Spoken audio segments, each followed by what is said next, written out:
All right, take it away, Brenda. All right, thank you, Lee. Good morning, and welcome to the Vermont Literacy Leadership Series. I am Brenda Warren, president of the Reading League Vermont, and I'm so excited to see all of you here. I'm sure you will learn a lot during this webinar series because we have an outstanding lineup of speakers. Please note that all three of the presentations will be recorded for those who are unable to attend live. Before we begin the presentation, I would like to tell you a little bit about the Reading League Vermont and some of our upcoming events. We are a state chapter of the Reading League National. There are currently 33 and counting state chapters that are all working to advance the awareness, understanding, and use of evidence-aligned reading instruction in their respective states. As part of the Reading League, we believe all children deserve to learn to read, and all teachers can learn to teach them. I want to draw your attention to the exciting announcements on this slide. Please mark your calendars and spread the word about our upcoming Literacy Lounge. The registration information will be sent to our subscribers via email and posted on our Facebook page and our website. It will be an informal networking opportunity for educators to discuss their questions and concerns about teaching reading. And don't forget to subscribe at no cost to the Reading League Vermont. As a subscriber, you will receive emails about upcoming events and opportunities, both in Vermont and nationally. Plus, you will receive the brand new Teaching, Reading, and Brief newsletters. These twice-weekly newsletters will provide important information about topics related to teaching structured literacy, with suggestions for instruction, assessment, targeting specific skills, and adapting instruction when students fail to make progress. Now, let's get to today's presentation. I want to introduce our speaker, Catherine Barwin. She has been in education for over 40 years, serving as a classroom teacher, reading specialist, literacy coach, curriculum director, principal, and leadership consultant. She just retired this past June. I am looking forward to hearing her presentation about using reading data to lead instructional improvement. And now I'll turn it over to you, Kathy. Okay, great. Thank you so much. Let me get my slides going here. Hang on one sec. Bear with me as I do this. Share. And let me go to my slideshow. View slideshow. Okay. Hopefully everybody can see this. My name is Kathy Barwin, and I'm pleased to be here to share my voices from the field. I've been in the field for a long time, as Brenda just said, and this is my perspective after having been there. So my focus today is it's all about the data, using reading data to lead instructional improvement. So the basic premise that I have is that district and building leaders have specific roles and responsibilities to ensure that all struggling readers are getting the instruction that they need to make critical gains. And this includes setting and monitoring clear expectations around instructional best practices related to the science of reading, which we're going to talk about in just a minute. Also to regularly monitor student reading achievement using valid and reliable assessments to facilitate meaningful conversations around student growth and to deploy immediate and targeted professional development, support, and resources where needed. So there are specific roles and responsibilities. The reason I say that is because oftentimes people are confused in a system, in a K through 12 system. I'm talking administration all the way down to classroom and targeted instruction, i.e. tier 2, tier 3, about what everybody's roles and responsibilities are to move kids forward. So we're going to be talking about this. The presentation will cover some clarity about roles and responsibilities, specifically around curriculum coordinators, what it is that they should be doing, what special ed directors should be doing, what building principals should be doing, what literacy coaches should be doing. And I didn't put on here reading specialists. So if you're a reading specialist, a tier 2 or tier 3 reading specialist in a school, you're a teacher. I just want to say that even though you don't have positional authority to lead reading improvement, as we're doing this presentation today, I want you to be sort of thinking like, does this happen in my district? And if not, how can I facilitate a conversation or ask questions to these people, curriculum coordinators, special ed directors, building principals, and literacy coaches, to sort of further the conversation. Additionally, I'm going to be doing a brief synopsis of a monthly progress monitoring model that I used with my teachers when I was a principal to talk about how I could lead reading improvement for my students. So there will be some about that. So like, what is my background? Why am I here having this conversation? Well, for 18 years, I was a classroom teacher at the middle level. I taught reading and language arts at a middle school. And after the first 5 years of my teaching, I realized I had an undergraduate degree from UVM in education, psychology, and English. And I realized I didn't know what in the world I was supposed to do with kids who hit 7th grade and couldn't read in my classroom of 23 kids to 25 kids. Well, how was I supposed to address that? So I got my master's in reading, language, and learning disabilities and was like, oh, that's what I'm supposed to do, and went back into the classroom for another, 13 years and did that. I was a K-12 literacy coach for a school district, and then I became a curriculum coordinator there. I was also a curriculum coordinator in another district. I was 8 years as a principal for grades 3 through 5. And then I retired from full-time education and was a part-time reading specialist at K2 for the past 5 years until I officially retired. So that's my background. So as you can see, I've had a variety of positions in the school district, and my focus has been literacy for all that time. So as we move through this presentation today, and pardon me, I will be talking quickly. There will be time at the end for questions. That's my perspective from all these different positions that I've held over time. Okay, so that's the field, a voice from the field. So oftentimes what I hear from admin, whether it's a curriculum coordinator, a special ed director, a principal, I hear often like, I'm not a reading specialist. I don't know what to do. Like don't come to me to lead a reading improvement because I'm not a reading specialist. And you don't have to be a reading specialist to lead reading improvement in a district. If you are completely ignorant about anything having to do with the science of reading, I highly recommend that you research, Google the National Reading Panels report, which has been around for a long time, as you can see, since 2000. And they have the lengthy version and the Cliff Notes version of it. Take a moment, get yourself a cup of coffee and read it. Because it highlights the basic principles about the science of reading. And all of these principles are reiterated in the new Legislative Act 139, which I have a link to as well. These are the critical building blocks, the critical areas of effective reading instruction. So the first is phonemic awareness, which is the ability to recognize and manipulate individual sounds in spoken word. So, kids learn this, the whole idea of rhyming and playing word games. It has nothing to do with print. It has to do with manipulating sounds in our language. Kids need to learn that. That's like a fundamental building block first. And then they move into learning some phonics. You want a systematic sequence of phonics skills. And that's understanding the relationship between letters or the alphabetic principle and those corresponding sounds. Fluency is reading aloud smoothly and accurately with appropriate phrasing and expression.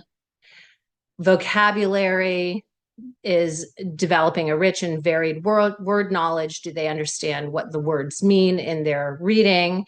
And comprehension is understanding and interpreting text meaningfully, both fiction and nonfiction. So these, if you look at these 5 areas, if a kiddo is falling down in one or more of those areas, it's going to have a significant impact on his or her ability to read, their ability to read. So again, basic understanding of the building blocks of reading, the essential elements of reading, familiarize yourself with the National Reading Panel report if you're not sure. So that's something everybody can do. And then the question is, you know, do we know what we need to do in order to move kids forward? So the questions we ask ourselves, is it clear what students know and don't know related to these critical building blocks of reading? Are we assessing those things? Are we clear about the instructional strategies that can be used and should be used to move those kids along the continuum of skills? Are we regularly monitoring student growth using appropriate assessments, you know, both formative and summative? So those 3 times a year or the once a year assessments are fine, but what are you using for your little dipsticky approaches and assessments along the way? Are we clear about what we're using? And this is the most important question. If the needle isn't moving on student growth, are we accessing other resources to improve our instructional strategies? That could be tapping into somebody else's expertise, using different materials, using different programs. Are we constantly saying, instead of throwing our hands up or going, oh, if only that kid paid attention, if the needle's not moving, what are we doing differently? So that's what we have to do. And that's what we need to do throughout all the layers of the system, all the administrative layers, all the teaching layers. So my point here of this presentation is, how do you know if you're moving the needle? Well, you have to know by looking at your data. And that can be a scary thing for people. Some people don't like to look at data because it's scary. It sounds blamey. It sounds uncomfortable. It might be finger pointing. But let's keep in mind, data is your friend, okay? That's what I want people to hang on to. Data is our friend if we're going to move the needle. So first thing to remember about data, it's just information. It's not personal, okay? Keep that in your mind. Data is information. It is not personal.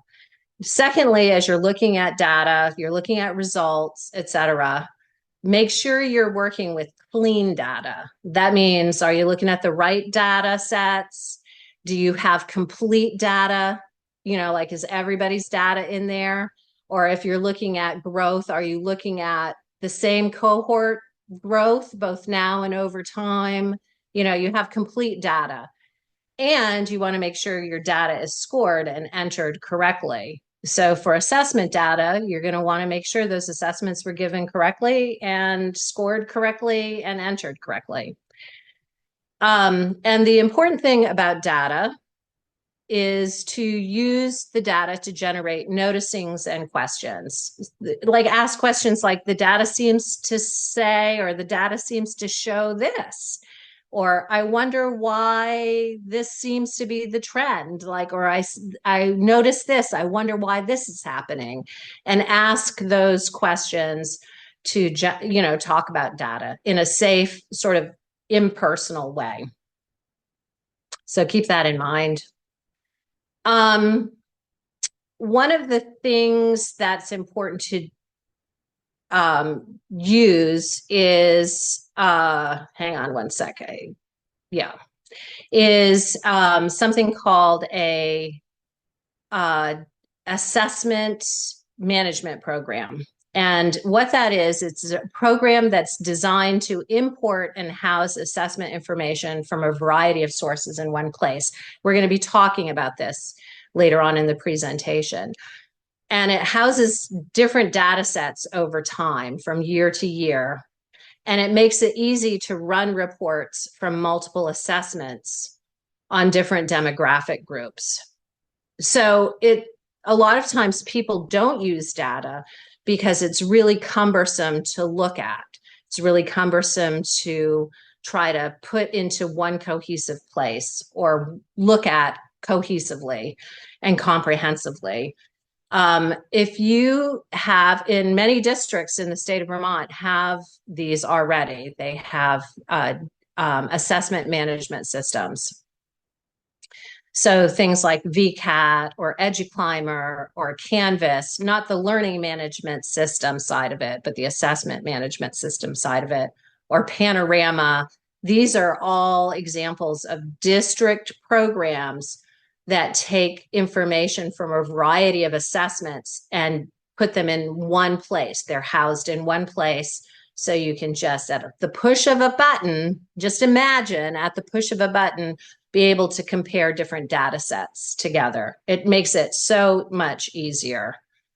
So, for example, how could you use an assessment management system like this? Well, say, for example, you're a first grade teacher or a second grade teacher, in my school district, we could easily use our assessment management system to capture a classroom. I could pull up a classroom and I could look at a variety of assessment data all at once. So like for phonemic awareness, I could look at the PASA results of the kids in the classroom. For phonics, I can look at letter sounds, their Fry sight words, the quick phonics screener, which is something we use in our district. And I could look just at the nonsense words and iReady. And then I could look at fluency indicators, vocabulary indicators, and comprehension indicators. I could run that by the class. I could see which students in that class have the most reds, which we call hits. You know, they're below in these areas. Identify those students and create an immediate EST plan for them.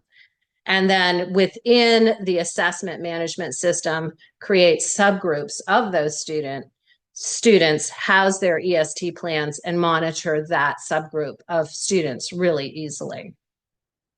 So anyway, that's an aside, but that's something that if we're having data be our friend, it's important to have a way to house, store, and manipulate that data, to inform our instruction.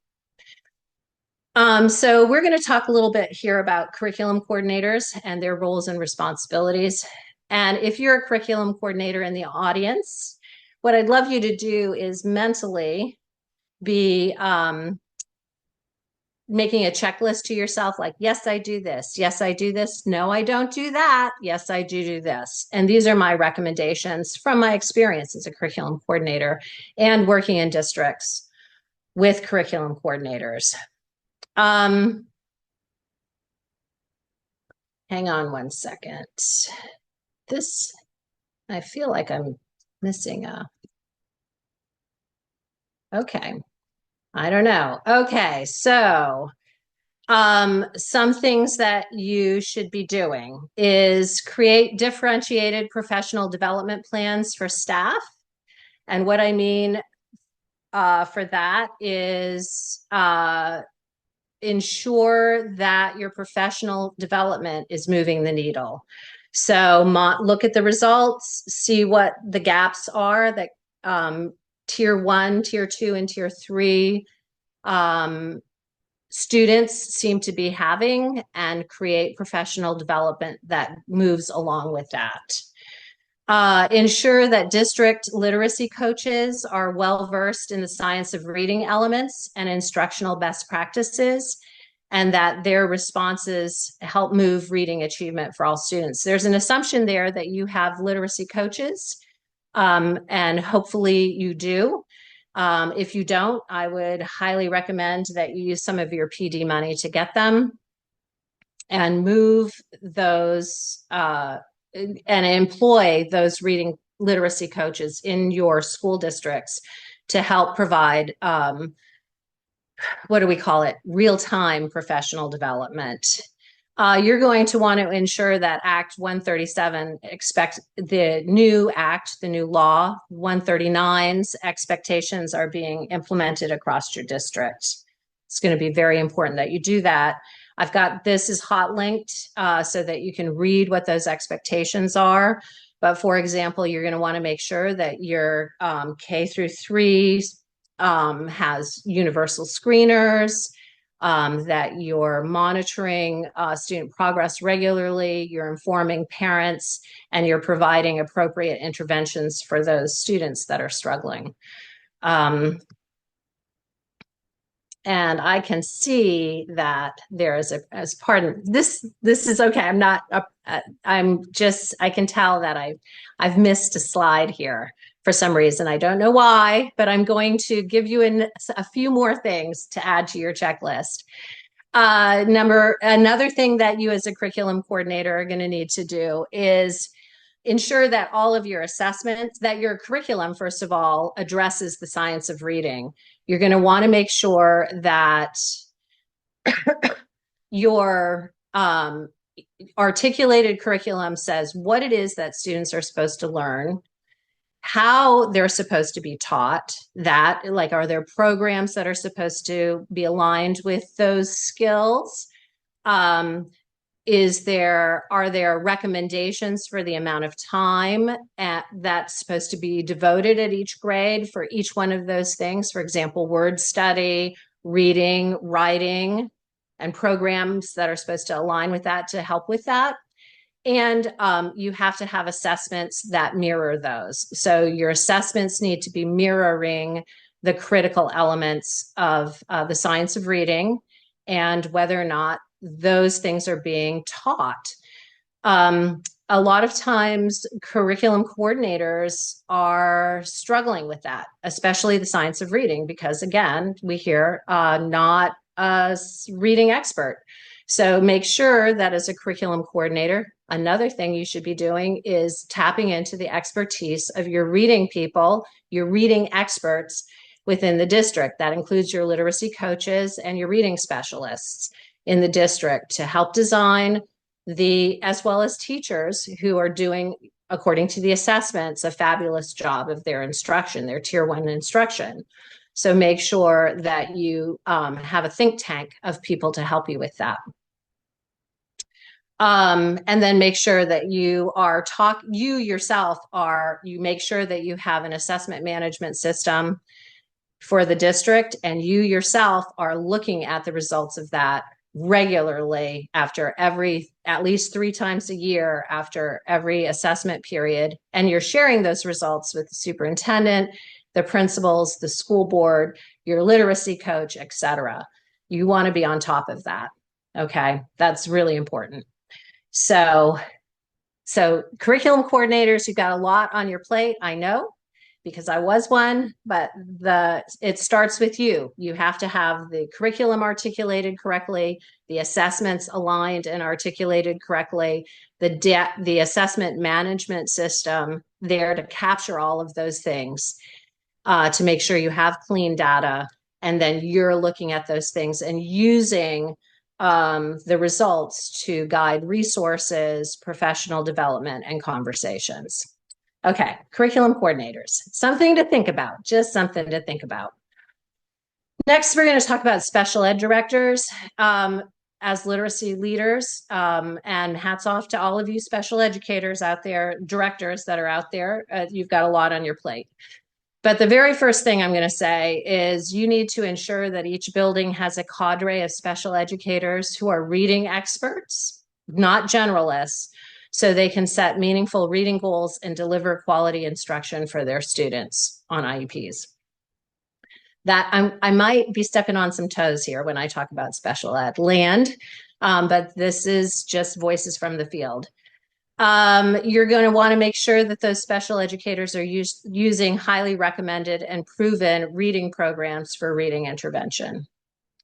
You want to do that. You're going to, like Orton Gillingham, Wilson, what are the programs that your special educators are using for those kids who have reading disabilities?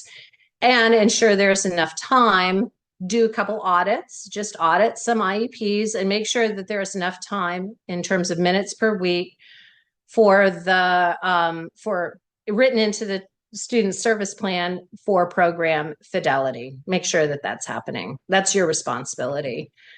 Here's another thing that's probably going to be controversial, but it involves a systems redo. Ensure that the reading specialists, special educators aren't being pulled for their reading instruction time to deal with behaviors and other crises. Like, that's really important. Make sure that they're not getting pulled. Develop a process to ensure that classroom teachers, their tier 1 teachers, are aware of and are also supporting reading goals in a student's IEP so that they can reinforce those regularly in the classroom instruction. There shouldn't be a gap and the IEP just being revisited like once a year type of thing. And then you need to learn and regularly use the district's assessment management system, as well as any internal progress monitoring systems to monitor the growth of students on IEPs. Like, you can't just, I have a mantra, which is trust but verify. And that means trust that your professionals are doing what they need to do to move kids forward, but verify by going in and looking at that yourself. And here's a suggestion I would have.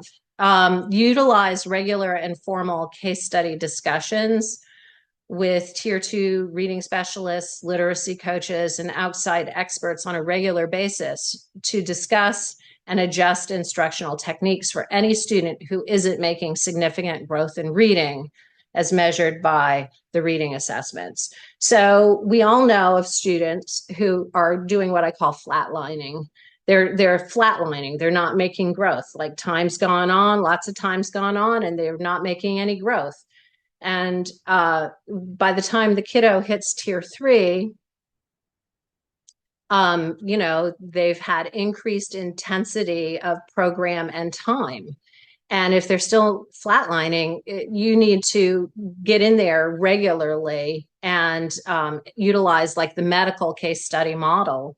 And don't just be like, oh, well, you know, the kid's special ed, we don't need to worry about that. Get in there and have formal case study discussions on these kids regularly with the reading experts and adjust instruction accordingly. Something for you to reflect on. How many of those things would you say that you do or don't do? Or is there something in particular that would move the needle on student achievement? Building principals. You are near and dear to my heart. If you're on here, I was a building principal for 8 years, and I know you have a rough job. Everybody has a rough job. Classroom teachers have a rough job. But basically, the buck stops with you because you are responsible for all the students in your school. That's my personal opinion.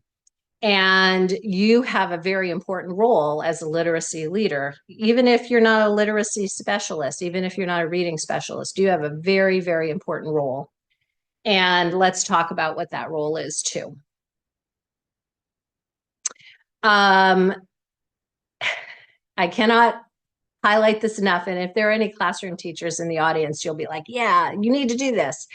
Use a database placement process that guarantees each classroom teacher has a balanced classroom for starters. Please, please do that. And that includes reading achievement. So when I was a middle school teacher, once I went to grad school and knew what I was doing, immediately following that, for the next couple of years, my building principal would put all the bad boys who couldn't read in my classrooms. They loaded me over. And the reason was they were like, oh, but you know how, you have excellent classroom management and you know how to, you're really good at teaching them how to read. And that is totally unfair.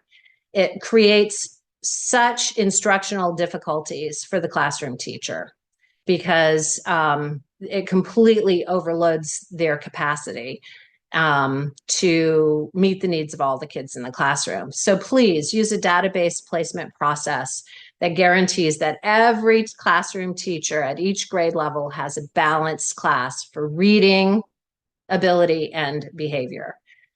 Then my next thing is learn how to use the district's assessment management system and use it often. If you are unsure about how to use this, or if your district doesn't have one yet, advocate for one. And if they do have one and you're not sure how to use it, learn as soon as possible. If your district doesn't have one and you're like, oh, well, we don't have one, reach out to your principal listserv, the Vermont Principals Association listserv, and find out what other school districts are using, and find out from your principals if they like it. Can they use it? Is it user friendly? Is it giving them the information that they want? Regularly analyze your school's reading achievement data after every assessment period by grade and by classroom. Are there trends? Do any of those trends raise questions in your head as the principal? This classroom, I know I had a balanced classroom. At the beginning of the year, all the kids in the second grade classroom, the same percentage were struggling, et cetera. Then at the mid-year assessment period, oh, look, these classrooms, the kids really have taken off. These classrooms seem to be flatlining. I wonder why that is. And investigate those questions. You need to learn what the expectations are for literacy instruction and the recommended implementation of these. And those come from the curriculum document. You can ask your curriculum coordinator if you're not sure, or your district literacy teacher coach if you're not sure. But those recommendations, as I said before in the curriculum discussion, should include things like, in kindergarten, these are the critical skills that need to be taught. These are the elements in reading instruction that we should see. It should be, in second grade, half an hour of word study a day using, I'm just saying, for example, if your curriculum document says a half an hour, 25 to 30 minutes a day, Monday, 5 days a week using Foundations for word study, you need to know that and you need to monitor that. Educate yourself about that. Have regular data-driven discussions about reading acquisition with each teacher at the individual classroom level. And I'm going to share with you a model that I used about that. And if you notice that some classrooms seem to be flatlining, deploy your literacy coach. Hopefully you have one. If you don't have one, you're going to advocate with your curriculum coordinator, or you're going to manipulate your budget however you need to, or whatever your particular circumstances are to get a literacy coach, because a literacy coach's job is to help teachers improve their instruction. So, and I would highly also recommend that you deploy a literacy coach to help your new teachers right when they walk in the door. Like, put them right in there and help them figure out how they're going to, within the schedule, structure their reading time. Just an idea. Make sure that your building budget has the resources, materials, personnel, expertise needed to successfully implement the science of reading. Again, those 5 areas across all 3 tiers. And hire teachers, when you have a vacancy, hire teachers who are well-versed in the science of reading. If they're not well-versed, because we all know there's a huge teacher shortage right now, hire people who have demonstrated willingness to learn. Like, they might not know it now, but they're eager to learn new practices. They're not going to be stuck in their way, like, oh, I believe in a balanced literacy approach, whatever that means, or whatever. Ask questions during the interview that probes their knowledge and their willingness to learn. So hire teachers who are well-versed in the science of reading or are eager to learn those things, and support your existing teachers with meaningful help, coaching, and opportunities to get together to grow their skills. That's your responsibility as a principal. Most importantly, be brave, because we all know it's really hard to do those things, because you're right there taking the heat in the building, and be willing to have the hard conversations. So here's what I did when I was a principal. Okay, this is just an aside. This is a little bird walk here to talk to you about how I had the hard conversations in my role as a literacy leader. So I set expectations about reading instruction and monitored these regularly. I looked at the fall reading data well, and let's talk about how I did that. I looked at the curriculum document. I called the curriculum coordinator. I said, I'm reading the curriculum document. I just want to make sure that in grades 3, 4, and 5, I've got this right. This is what's supposed to be happening for literacy instruction in my building. Confirm what I was reading, make sure I was on the right page. She, at the time, said, yeah, that's what we're supposed to be doing. Okay, great. Then what I did is I said to my teachers at the beginning of the year, just to reiterate, this is what it says in the curriculum document. This is what I should be seeing in your schedules and in your classrooms. If you have any questions, come see me, talk to the curriculum coordinator. And luckily, we had a literacy coach. So like, if you have any questions, let's, iron those out before we really get cranking this year. So, and then I said, I want within the first 2 weeks of school starting, please send me your schedules and put everything in your schedules, like your morning meeting and your math blocks and blah, blah, blah. And make sure you include your word study time and your reading block and your writing block and put that all in your schedule. And so then I would actually sit there and count and like make sure that it was the way that it was supposed to be. If somebody had something a little hazy in their schedule, I'd be like, can you clarify for me? Is this word study or is this, a read aloud time? I'm not clear what that is, and have people clean it up. And then we'd go through our first round of assessments, and I'd look at the fall reading data. And then I would sit, because we had an assessment management tool. I was able to look at the assessment data all from my little computer in my office. And I could see those kids that were really struggling with reading. And I would send those names, and we'd get that information about mid-October. I'd send those names to the classroom teacher and I'd say, hey, from where I sit, it looks like these kids are having a hard time with reading. Does this jive with what you're seeing in the classroom?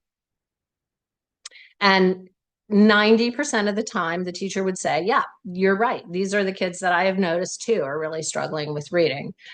And because they would have had them for 6 to 7 weeks at that point in time. And so what I would do is I would create something called a class action EST, which meant I'd identify the kids in every single classroom that were struggling with reading, that were 2 or more levels according to the various assessments, not the nearly, but the below kids. And I'd list their names, and we'd create something. We'd get together as a team with the classroom teacher, the tier 2 teacher, the special educator that was attached to the team, and the literacy specialist. We'd get together and create what we called a class action EST. We didn't dilly-dally on the EST formulations. We got them all done right by late October, early first week of November. And then what I did is I regularly, and I'm going to tell you what those EST plans included in just a second.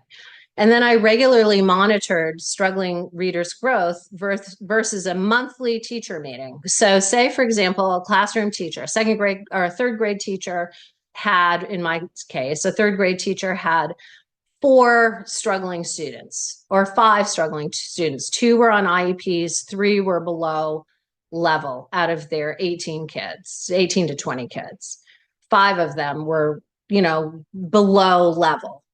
So once a month, I talked about special ed kids too. Okay. It wasn't like, oh, you don't have, initially I got the message, you don't have to worry about the special ed kids.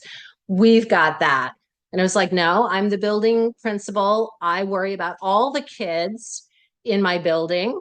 And that includes special ed kids too. So we would once a month, after we created the class action EST plans, which we're going to talk about the elements of those, once a month, I would set up a meeting with the classroom teacher, the tier 2 or tier 3, whoever the reading specialist was that was also delivering services, the literacy coach, myself, and the SLP, I forgot to mention, oftentimes would join us for this as well, especially if there was some language issue with a child.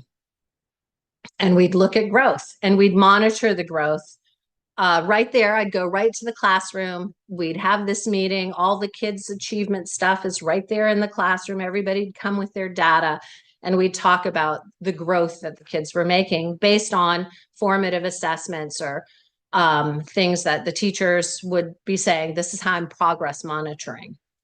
And so we constantly talked about the kids, and I additionally monitored the district assessments.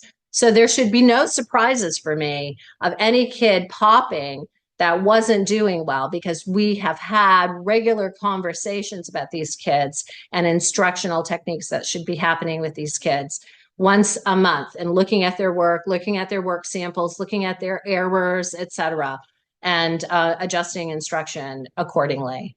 And then the last thing that I did is at the end of the school year, I asked all the classroom teachers, all the tier 2, tier 3 teachers to reflect on the growth of their struggling readers. And, you know, where did they start? Where were they at the middle of the year? Where did they end up? What did they find helped? And if they had a chance to do it over again, what would they do differently next time? And the teachers wrote a written reflection, and I took a look at it, and we used it as an opportunity to kind of go, what did we do well, and celebrate that, and what could I have done differently? So let me tell you what the EST plans included. So we had the names. Every child had their own EST plan, and that was a struggling reader. And of course, you can have an EST plan about anything else. I'm just talking about reading right now. We identified what are the specific areas of reading deficit for this kid. Instead of saying, oh, struggles with reading, we identified any and all of the elements that they were struggling with, and how we knew, like what were the assessments that we knew. And then we did this. We had a thing for the classroom teacher. This is why I met individually with met with the classroom teacher and the tier 2, tier 3 people. What instructional strategies will the classroom teacher use to address these areas of reading deficit? And how many minutes, how many times per week will the classroom teacher do this? And most importantly, how will the classroom teacher monitor the reading growth? What's the evidence going to be that they're going to collect on a regular basis, be looking at on a regular basis to see if the student's growing? And that's the professional judgment of the teacher. The teacher would say, this is what I'm going to do. And this, or they'd say, I don't know. And we could help them with that. And the teacher would be collecting that in the classroom, doing that. We'd write that down in the plan. And then the tier 2 or tier 3 special educator would also say the same thing. This is how I'm going to address those deficits. This is how many minutes, this is how much time, and this is how I'm going to be monitoring growth. And we just write that down based on the professionalism of the teacher, recommendations from the literacy coach. And I instituted something called a parity rule, which was if a tier 2 teacher, not tier 3, but tier 2 teacher, like a reading specialist, was doing something, say 3 times a week for a half an hour, then the classroom teacher needed to be doing something equivalent in terms of time to specifically address those issues. It wasn't all on the tier 2 and tier 3 teachers. And so we'd make those plans, and then once a month I would meet, we'd review all the evidence. And if a kiddo was making good progress, then great, we'd leave those plans in place. If a kiddo was flatlining, not making the progress that we wanted to see, then we'd talk about additional instructional techniques, resources, whatever the kiddo needed, and document that in the EST plan, and then continue to review the progress. And I did that. I put that in my schedule. That was sacrosanct. We did it throughout the year. So principals, think about that. What sort of things do you do, or the rest of anybody else in the presentation? How does that jive with your experience? So literacy coaches, really quickly, goes without saying that you need to be well-versed in the science of reading. My first advice for you is have as your mantra, firewall, firewall, firewall, which means you maintain confidentiality with teachers. and diplomacy, diplomacy, diplomacy. Principals need to be going in and looking at monitoring all the things that I said. You're there to help. So you need to know the district's expectations again for reading instruction, and you need to advocate if they're missing and advocate with your curriculum coordinator. You need to become very clear about your own roles and responsibilities, but if they're vague, in the face of chaos, make your own order. You can define what those are if nobody's told you. Here's some suggestions. Work intensively, if possible, with newly hired classroom teachers to make sure that they're building the science of reading elements into their daily schedules based on the grade that they're at. Work with teachers who have asked for your help, co-teach, co-plan, help with administration, assessment, administration, fidelity, like train the teachers how to give assessments, monitor the results for correct administration, like audit a few, make sure all the results are in, help administer assessments. If there's missing assessment, make sure data is entered where it needs to be. Learn how to use the district's assessment management system, become a super user and super advocate for using this. Again, if they don't have one, talk to your colleagues out there in Vermont and find out what's being used. And I highly recommend you meeting regularly, like once a week with your building principal to have data-driven discussions about, and data is your friend, it's just information about reading acquisition. You also need to publish a predictable and consistent schedule about when you're going to be in buildings or a building, and then track your own data. Are reading scores improving with the teachers that you're working with? If not, what can you do to adjust? And use your reading assessment data to find your science of reading buddies, your allies, and use those allies in the buildings to as your think tank around improvement. Work together on trainings, be collegial with those folks so that you can sustain yourself. Okay. So literacy coaches, yes or no? So I'm going to wrap up. And again, I feel like I'm an auctioneer. I've been talking so quickly, and I apologize to the curriculum coordinators in the office for the screw up on my slides. I don't know how that happened, but I'll correct them before I share them. This is what I'd like you to do. Just take a moment, take a breather, take a sip. I'm going to do the same thing of my water here.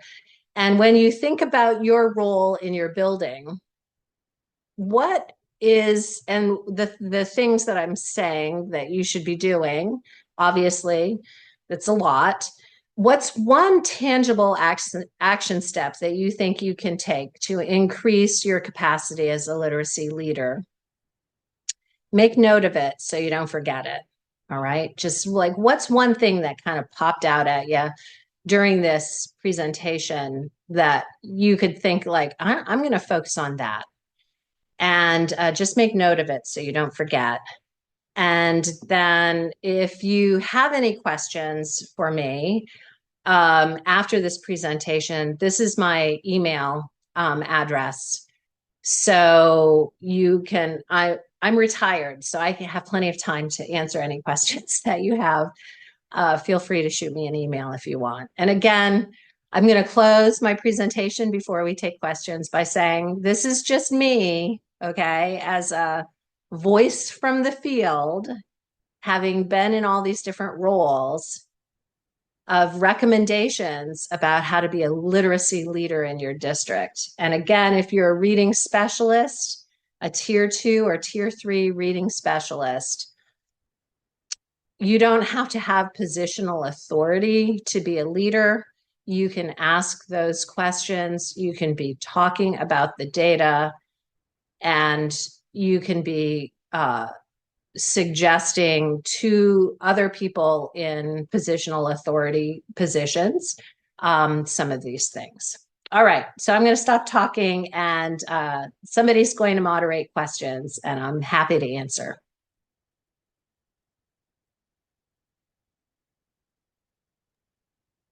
Thank you so much for that, Kathy. We do have the question and answer function open for questions. We currently don't have any yet, But just in case that is not working for people, I am also going to open up the chat so that you can share some questions in the chat as well.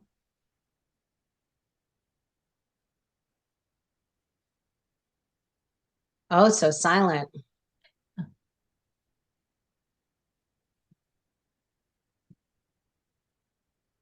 Kathy, I have a question. Yes, go ahead, Lee. As you are thinking about data and you're making sure that you have complete data, how important is it every fall to look at the previous year's data for incoming cohorts of students? One of the things that we did look, we always wanted to see what sort of summer slide kiddos made. So if you can access, there's two pieces of that. Number one, you want to see if there's summer slide. Secondly, the other piece of that is even if there is summer slide, what really matters is where is the kid right now. So a great thing to do is to do your fall assessment data, see which kids pop, in terms of, whoa, lots of reds on there, and where were they last year? Like where were they when they walked out the door in the spring? So that's kind of how we used it is look at the real-time assessment information, like how's the kid when they walk in the fall. You don't hit them with assessments right away. You let them acclimate, you do your assessments, and then you're like, oh, here are the kids that are popping on all these indicators. Let's do a first thing is look at where they were last year. So this is surprise. There shouldn't be any surprises. But if sometimes there are, look and see if there's a surprise. Also look to see which kiddos had services last year. Like if you have a good identification protocol, you should be catching all those kids. And that's one of the things that the new law is going to require is like you need to be assessing and catching and identifying and letting parents know and really providing services for those kids. So there shouldn't be any surprises. But it's good to sort of see what kind of summer slide there was. If there was a summer slide, our rule of thumb, and again, this is at the K1-2 level, is that those skills were not solid last year. And you can't go, oh, well, there weren't literacy experiences over the summer. You hear all the things. It's like they weren't really solid. So you got to hit them again with it and monitor really closely to see if they accelerate and catch up. Thank you so much. We do have a couple additional questions. The first. Yay. Thank you, people. Thank you. Yeah, I know it's exciting. Do you have data that shows the effectiveness of the protocols that you shared and discussed in this presentation? Yes, I can tell you that when I was a principal, one of the things that happened, and this is not bragging, okay, I'm not bragging, but the state actually came because, as I mentioned, we talked about, any struggling reader, including if they were on an IEP, it didn't matter. It's like any struggling reader, we talked about what we're doing in the classroom to move them. What are we doing for supplemental services to move them? And is it moving the needle? And we had those regular, in-depth conversations. So what happened as a result is our state data, especially for special ed kids, showed growth. And so the state was like, what's going on in this school? And so the state came in and did a big thorough study of like, how's this model? What are you doing in this model? Because we were one of the I think only one of two schools in the state that showed for the disaggregated population that our kids were moving the needle. And then that's just one anecdotal thing, but we also had our local assessment data that really showed that it was moving the needle. I can say your data will tell you if your strategies are effective, but yes, the strategies were very effective. Thank you. Another question is, to strengthen Tier 1 evidence-based practices using the science of reading, do you have ideas of how to structure an uninterrupted 90-minute classroom literacy block? First of all, scheduling is really important, but principals own the class. Time is what we make of it. Like you need to, principals, own the time and wrangle any interruptions. Secondly, 90-minute block, you know, if you want chunks, and sometimes the way that the schedule is, you're going to have to do like a word study 30-minute outside of something else. So if you do 30 minutes of word study, 45 minutes of a reading block, 30 minutes of a writing block, or whatever your curriculum says you're supposed to be doing, you just need to make sure that it can happen. And special, you know, oftentimes special areas drive the schedule. And I also will add that oftentimes tier 2 and tier 3 teachers are left to their own devices to try to figure out how to group kit, you know, how to deliver services in this hodgepodge schedule.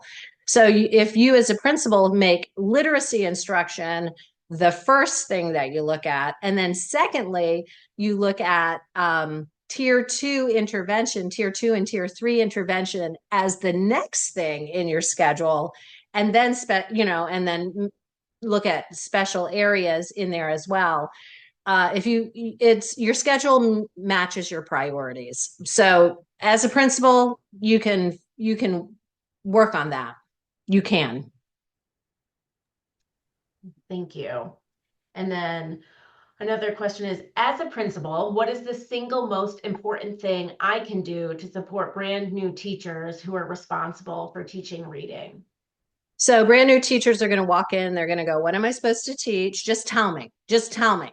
What am I supposed to teach? What materials am I supposed to use? What assessments am I supposed to be giving? How much time is in my schedule? Just tell me what to do and I will do it. That's what 90% of the new teachers will do. So get that new teacher help in figuring that out right away. Don't be like, oh, you figure it out. Good luck. Get them. And we talk about mentoring, but I'm saying be more specific. Get the district or your building literacy coach in there and say, the next 4 weeks, you and I are going to co-plan instruction. We're going to meet on these regular times during your prep periods, and I'm going to help you figure that out. I'm going to get you your resources. I'm going to hook you up with a teacher who's, really in the know on your team or whatever, and we're going to support you. And don't just be like, oh, good luck. You're on your own, figure it out, or just say, refer to the webpage on our district plan. Don't do that. Get them utilize your literacy coaches who are going to be busy. If you have literacy coaches, they're going to be busy with the headache of assessment, but also some co-planning, some making sure that they have the materials, and most importantly, scheduling. Like, how do you build your schedule so that you can implement these things? That's step number 1, is make sure the teacher's schedule will enable them to do the things that they need to do. Thank you. And I think we have time for one last question. Is it necessary for districts to specify the instructional practices and routines that should be used by educators in 5 National Reading Panel areas? Yes. Yes. And I will say this, I have talked, in my various roles, I've talked to teachers who are just pulling their hair out. They say, just tell me what I'm supposed to teach. Just tell me. Give me the materials. Give me the time. And if I don't know how to do something, if it's like foreign to me, give me help to show me how I'm supposed to do that. Please just do it. Don't make me try to figure that out as I've got 20 to 23 kids in front of me, that I'm trying to manage. Please make my life easy. Tell me what I'm supposed to do. Help me build my schedule around that. Help me figure out my groups for that. Just help me out. I will do it. Just tell me. And that you'll occasionally get a teacher who's like, I'm not doing that because I got that when I was a principal. And that's where I say you have to be brave and have the conversation and say, no, this is what we need to do. My laughing, sort of snarky response is, you choose to get a paycheck from this district, and this is the district's expectation. So that's how we're rolling here. So anyway, that's my suggestion.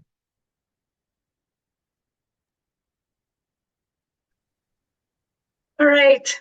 Thank you so much, Kathy. This was just filled with such critical information for all the literacy leaders across Vermont. I'm really want to thank you for being willing to present this morning. And I'd like to remind everyone that we will be back again tomorrow at the same time, 10 a.m., for our second speaker, who is Michaela Martin. And she will be talking about building roadmaps to ensure success for all. So I hope you can join us tomorrow. And if not, as I've said before, the recording will be, or the presentation will be recorded. So thank you, everyone, and have a great day. Thank you. Bye-bye.